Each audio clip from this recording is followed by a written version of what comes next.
adalah gembalaku, takkan kekurangan aku. Ia membaringkan aku di padang berumput hijau. Saudara-saudara yang terkasih di dalam Kristus, selamat pagi. Salam jumpa lagi dalam Sabda Siap Saji. Minggu 5 November 2023, hari Minggu biasa ke-31. Marilah kita berdoa. Dalam nama Bapa dan Putra dan Roh Kudus, amin. Allah yang Maha Kuasa dan Maha Rahim, hanya berkat rahmat-Mu umat beriman dapat mengabdi dan memuji Engkau dengan cara yang pantas dan terpuji. Singkirkanlah segala hambatan agar dengan leluasa kami bergegas menyongsong apa yang Engkau janjikan. Dengan pengantaran Yesus Kristus Putra-Mu Tuhan kami, yang bersama dengan Dikau dalam persatuan Roh Kudus, hidup dan berkuasa Allah sepanjang segala masa.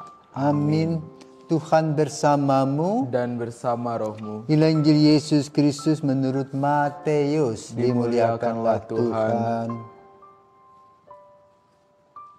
Matius bab 23 ayat 1 sampai dengan 12. Sekali peristiwa berkatalah Yesus kepada orang banyak dan kepada murid-muridnya, ahli-ahli Taurat dan orang-orang Farisi telah menduduki kursi Musa. Sebab itu turutilah dan lakukanlah segala sesuatu yang mereka ajarkan kepadamu. Tetapi janganlah kamu turuti perbuatan-perbuatan mereka, karena mereka mengajarkannya tetapi tidak melakukannya. Mereka mengikat beban-beban berat lalu meletakkannya di atas bahu orang, tetapi mereka sendiri tidak mau menyentuhnya. Semua pekerjaan yang mereka lakukan hanya dimaksud supaya dilihat orang. Mereka memakai tali sembahyang yang lebar dan jubah yang panjang. Mereka suka duduk di tempat terhormat dalam perjamuan dan di tempat terdepan di rumah ibadat. Mereka suka menerima penghormatan di pasar dan suka dipanggil rabi. Tetapi kamu, janganlah kamu disebut rabi, karena hanya satu rabimu dan kamu semua adalah saudara. Dan janganlah kamu menyebut siapapun bapa di bumi ini, karena hanya satu Bapamu, yaitu Dia yang di surga. Janganlah pula kamu disebut pemimpin, karena hanya satu pemimpinmu, yaitu Kristus. Siapapun yang terbesar di antara kamu, hendaklah ia menjadi pelayanmu. Barang siapa meninggikan diri, ia akan direndahkan. Dan barang siapa merendahkan diri, ia akan ditinggikan. Demikianlah sabda Tuhan. Terpujilah Kristus. Baik, terima kasih Romo. Selamat pagi Romo. Selamat pagi, selamat hari Minggu Leon. Selamat hari Minggu Romo. Nah, hari ini kan Injil berkisah tentang ahli-ahli Taurat dan orang Farisi nih Romo. Saya mau bertanya Romo, bagaimana sih cara kita untuk memupuk rasa rendah hati dalam diri kita supaya kita tuh tidak terlalu sombong dan angkuh, apalagi untuk generasi muda zaman sekarang nih Romo, yang dimana ingin menunjukkan dirinya menjadi yang terbaik di antara yang lain, begitu Romo. Selamat pagi para pisauan. Hari ini Injil berkonteks tentang attitude, sikap kita. Dan sikap ini menggambarkan tentang harga diri kita. Kalau kita perhatikan ya, anak-anak yang baru belajar silat, apa yang mereka buat? Kemana-mana cat. Padahal hanya coba bilang cat. Dipukul ya nangis. Ya kan? Itulah manusia. Belum punya apa-apa, belum tahu apa-apa. Seolah-olah sudah bisa menguasai. Kenapa? Kita dikuasai oleh kesombongan. Kesombongan itu menjerumuskan kita dan membuat kita tidak tahu harga diri kita. Maka Yesus memberikan contoh, ya, beretika ketika bertamu. Ya. Siapakah dia? Karena apa? Pada zaman Yesus sudah ada strata kehidupan ini.